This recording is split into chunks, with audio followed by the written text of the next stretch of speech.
എല്ലാവർക്കും ദി അനാലിസ്റ്റിൻ്റെ പുതിയൊരു ക്ലാസ്സിലേക്ക് സ്വാഗതം.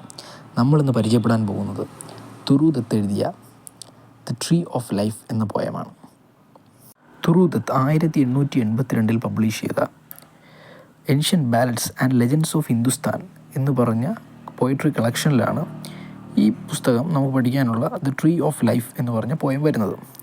പോയറ്റിൻ്റെയും അതുപോലെ തന്നെ പോയറ്റിൻ്റെ ഫാദറിൻ്റെയും ഒരു ഇമോഷണൽ ബോണ്ടിനെ പറ്റിയാണ് ഈ പോയം ഉടനീളം സംസാരിക്കുന്നത്. അതുപോലെ തന്നെ പോയറ്റിനുണ്ടായൊരു വിഷൻ, ഒരു ഡേ ഡ്രീം, അതിലുണ്ടായ വിഷൻ, ഇതിനെയൊക്കെ പറ്റിയാണ് ഈ പോയം പറഞ്ഞു പോകുന്നത്.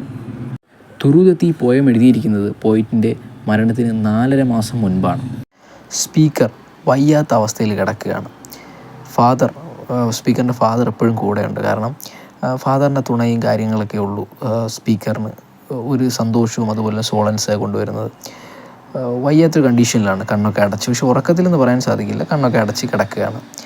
അവർ തമ്മിലൊന്നും മിണ്ടുന്നില്ല, സൈലൻസാണ്, തമ്മിലൊന്നും സംസാരിക്കുന്നില്ല. പക്ഷേ അവർക്കറിയാം എന്തൊക്കെയാണ് അവർ ചിന്തിക്കുന്നതെന്നും മറ്റു കാര്യങ്ങളൊക്കെ അവർക്കറിയാം. അവരുടെ ഇമോഷണൽ അറ്റാച്ച്മെൻറ്റ് പറഞ്ഞു പോകുന്നുണ്ട് ഈ പോയത്തിലുടനീളം. പുള്ളിക്കാരിയുടെ ഒരു സിബിലിങ്സ് മരിച്ചു പോകുന്നുണ്ട്. അപ്പോൾ അതിന് ശേഷമാണ് അതിന് ശേഷം വലിയൊരു ലോൺലിനെസ്സും കാര്യങ്ങളൊക്കെ ആയിരുന്നു. അച്ഛനാണ് ഒരു സന്തോഷത്തിലും മറ്റു കാര്യങ്ങളിലൊക്കെ റിക്കവറിയിൽ വളരെയധികം സഹായിച്ചത് അച്ഛനാണ്, സ്പീക്കറിന്. അങ്ങനെ പോയിട്ട് ഒരു മയക്കത്തിലേക്ക് വീഴുകയും ഒരു ഡേ ഡ്രീം കാണുകയും ചെയ്യും. ഡേ ഡ്രീം ഒരു വിഷൻ.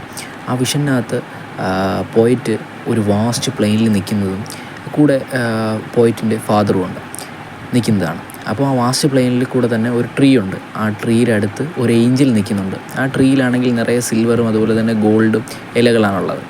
അപ്പോൾ അതിനകത്തൊരു ഏഞ്ചൽ നിൽക്കുകയും അതുപോലെ തന്നെ പോയറ്റിനെ നോക്കുകയും ചെയ്യും. അപ്പോൾ അതിൽ നിന്ന് കുറച്ച് ഇലകളെടുത്ത് പോയറ്റിൻ്റെ തലയിലേക്ക് വയ്ക്കുമ്പോൾ പോയറ്റിന് ഒരു ഫീവർ ഉണ്ടായിരുന്നു, അത് പോകുന്നുണ്ടതായിട്ട് പറയുന്നുണ്ട്.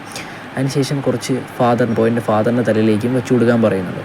ഫാദർ നേ എന്നതിനകത്ത് പറയുന്നുണ്ട്.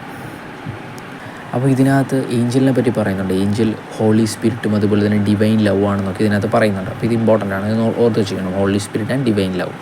അപ്പോൾ അങ്ങനെ പോയിട്ട് ഉറക്കത്തിൽ നിന്ന് എണീക്കുമ്പോൾ ഏഞ്ചലിനെ ഒന്നും കാണുന്നില്ല, പക്ഷേ അച്ഛൻ്റെ കൈ മുറുകെ പിടിച്ചിട്ടുണ്ട് എന്നുള്ളതാണ്. ഇതിനകത്ത് നമുക്കൊരു ഫാദർ ഡോട്ടർ ഒരു ഇമോഷണൽ അറ്റാച്ച്മെൻ്റ് ആയിട്ടൊക്കെ നമുക്ക് കാണാൻ സാധിക്കും ഈ പോയത്തിന്. സിലബസിലുള്ള എല്ലാ സബ്ജക്റ്റിനെ പറ്റിയും അതുപോലെ തന്നെ ചാപ്റ്റേഴ്സിനെ പറ്റിയും വീഡിയോ ഇടുന്നതായിരിക്കും. അപ്പോൾ കൂടുതൽ വീഡിയോകൾക്കായി ദി അനാലിസ്റ്റ് എന്ന ചാനൽ സബ്സ്ക്രൈബ് ചെയ്യുക. നന്ദി.